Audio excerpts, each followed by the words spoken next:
La chronocapsule. Ce jour-là, King rend visite à son vieil ami, le professeur Farfelu. Tu tombes à pic pour découvrir ma nouvelle invention, King. La chronocapsule. C'est une machine à remonter le temps. Fabuleux, s'écrie King. En route pour l'aventure. King et Farfelu s'installent dans la cabine. Farfelu démarre le moteur.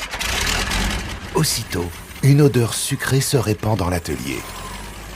Du jus d'ananas, explique Farfelu. C'est le carburant de la chronocapsule. C'est parti! Par le hublot, King aperçoit des chevaliers, un temple romain, puis une pyramide. Nous survolons l'Égypte, indique Farfelu. À présent, rentrons. Le professeur ralentit. Mais la chronocapsule poursuit sa route. 1000 bidules! Impossible de faire demi-tour, s'écrie Farfelu. Soudain, dans un grand bruit, la chronocapsule s'écrase. Heureusement, King réussit à sortir de la cabine. Tout va bien, Farfelu? Le professeur hoche la tête. J'ai juste, oui, une grosse bosse. Hélas, la chronocapsule est toute cabossée. L'hélice a perdu un boulon et il ne reste plus que la moitié du jus d'ananas. Je dois à tout prix réparer, déclare Farfelu en sortant sa boîte à outils. Toi, King, essaie de trouver ce boulon. Ça alors, quel spectacle! Autour de lui se dresse une immense forêt, pleine d'arbres inconnus.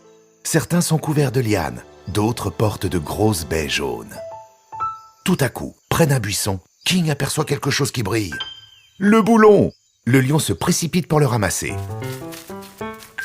À ce moment-là, King sent quelque chose qui l'observe. C'est un petit lézard debout sur ses pattes arrière. « Coucou !» fait King en tendant une patte. « Tu veux jouer ?» Le petit lézard mordit gentiment le lion, puis il saute sur son épaule. À présent, King retourne à la chronocapsule. « Regardez, professeur, j'ai retrouvé le boulon !» Farfelu hoche la tête. « Formidable! Je vais pouvoir réparer l'hélice. Mais qu'est-ce que c'est que cette bestiole ?»« C'est un lézard, » explique King. Un terrible hurlement l'interrompt. Le sol se met à trembler. Et soudain, une ombre gigantesque surgit. Stupéfait, King lève les yeux. « Un dinosaure !»« Un diplodocus !» hurle Farfelu. « Lâche cette bestiole !» Vite, King dépose le petit lézard à terre. Avec Farfelu, il court se cacher derrière un rocher. Farfelu murmure. « Ce n'est pas un lézard que tu as trouvé, King. C'est un bébé diplodocus. Nous sommes arrivés au temps des dinosaures. » À cet instant, un énorme diplodocus apparaît. Il flaire le petit et le prend dans ses pattes. « C'est sa maman, » explique Farfelu. « Elle est venue chercher son bébé. » Avant de repartir, la maman dinosaure s'approche de la chronocapsule en reniflant. Enfin, elle s'en va, faisant résonner le sol sous ses pas. King et Farfelu se précipitent à la chronocapsule. Mais là, il n'y a plus une goutte de jus d'ananas, s'écrie King. Le réservoir est vide. 1000 manivelles, gémit Farfelu. Cette bestiole a tout bu. King réfléchit. Où trouver des ananas? Farfelu secoue la tête. Hélas, les ananas ne poussent pas à l'époque des dinosaures. King se gratte la tête. Tout à l'heure, j'ai vu des arbres avec des grosses baies jaunes. Elles pourraient peut-être remplacer le jus d'ananas? Bonne idée, approuve Farfelu. Mais cette fois, prudence. À pas de loup, King et Farfelu se glissent dans la forêt. Après une longue marche, les deux amis arrivent au pied de grands arbres. Leurs branches sont couvertes de baies jaunes. Mince, les baies sont bien trop hautes. Impossible de les attraper. Farfelu est désespéré. Soudain, un énorme oiseau au bec pointu surgit.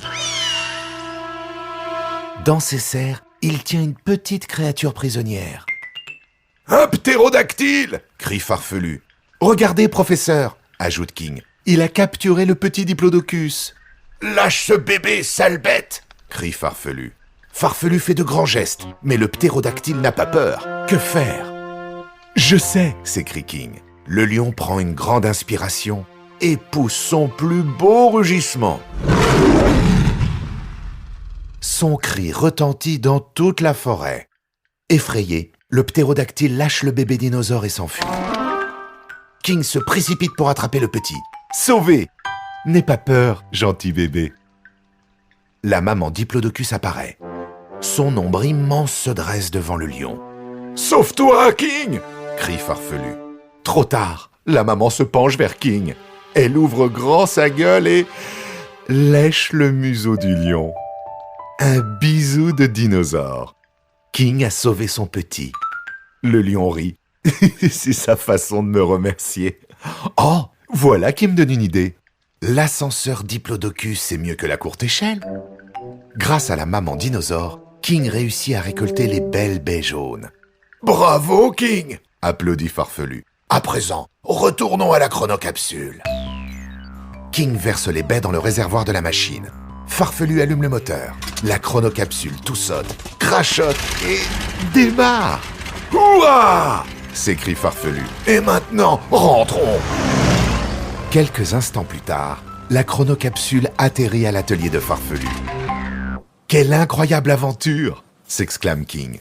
À présent, professeur, il est temps de rentrer chez moi.